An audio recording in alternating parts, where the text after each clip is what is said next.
Now we go to the introduction for practice set 4.3, that is operations on equal ratios. That is, when they give us that two ratios are equal to each other, we have certain operations which we can use so that we can find the value of the unknown which is asked to us. So what we will do, which are the operations we will see, which are the different operations which we can do when a pair of ratios are said to be equal. Now you will see here I have listed five operations which we can use. We'll go to the simplest of the operations on equal ratios, which is called as invertendo. Now what is invertendo? Invert, the word means we have to turn it. Turn it how? Upside down.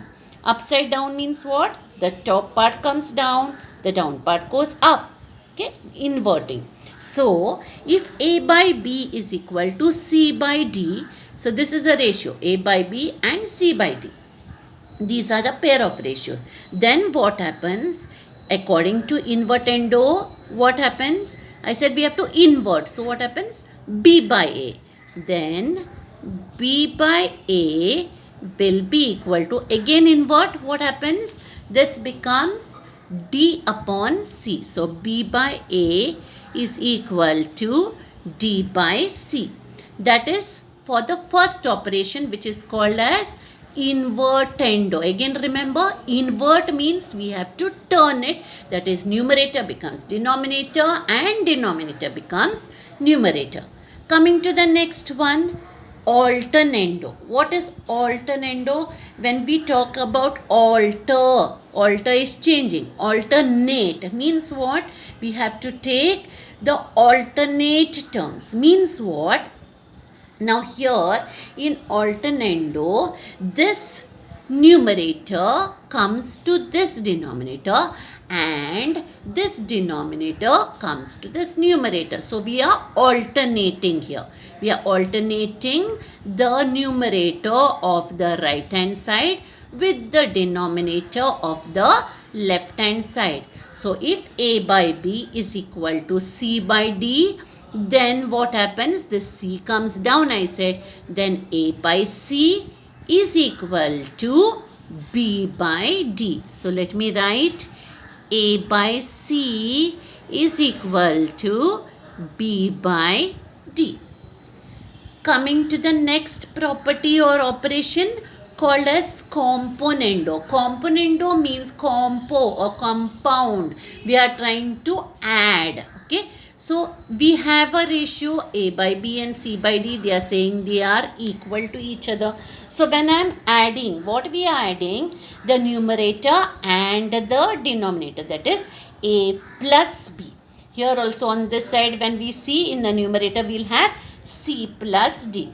So when we are using this operation called componendo, if A by B is equal to C by D, then A plus B upon the same denominator. Denominator doesn't change. So A plus B upon B is equal to, so what will happen now to the right hand side? As I did here, I did A plus B upon this denominator. So C plus D upon this denominator. So this becomes C plus D upon D. Now this was componendo where we added.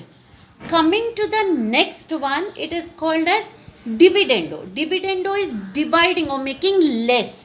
So it should be opposite of this. So what will be the opposite of it? Here there is plus, means here there should be minus. So we write the same operation, but we will change the sign. That will be, if A by B equal to C by D, then A minus B upon B is equal to C minus D upon D. So I write here A minus B upon B is equal to C minus D upon D.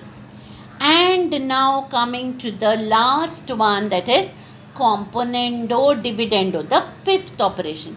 Now why we have written both these operations together? It is simple. They are just dividing the first operation or this componendo by the dividendo. That is why it is written componendo dividendo together. Now when we divide, what do you think should be the answer? See the left hand side. A plus b upon a minus b upon b. What are you seeing same? Don't you see their denominators are same, b and b? So both the denominators cancel. Numerators remain as it is. So what happens? Then a plus b upon a minus b. Why only these are left? Because the denominators are cancelled. So a plus b upon a minus b is equal to, again here when I divide, what will happen? This denominator is d. Here also denominator is d. So if I divide this by this, denominator is cancelled. Only the numerators are left. This numerator upon this numerator, that is c plus d upon c minus d. So I write here c plus d upon c minus d. So if a by b equal to c by d, then a plus b upon a minus b equal to c plus d upon c minus d. Let us quickly go through all the operations once again. The first one is invertendo, where we are inverting the ratios. So a by b equal to c by d will be opposite or ulta, that is b by a equal to d by c. Coming to alternando, where we are alternating this denominator with this numerator. So if a by b equal to c by d, then a by c is equal to b by d. Componendo, I told you, is adding the numerator plus the denominator, but the denominator remains as it is. So a plus b upon b is equal to c plus d upon d. Dividendo, I told you, is same as componendo. What is the difference? Only the sign changes. That is, here in componendo we have plus, so dividendo we have minus. So this becomes a minus b upon b equal to c minus d upon d. What about the last operation, componendo dividendo, where we are using both the operations, componendo as well as dividendo, and we are dividing componendo by dividendo. So when I divide the left hand side, that is a plus b upon b by a minus b upon b, b and b, both the denominators cancel. What is left is only the numerator. So a plus b upon a minus b is equal to, here d and d cancel, c plus d upon c minus d. So therefore in componendo we get that if a by b equal to c by d, then a plus b upon a minus b equal to c plus d upon c minus d.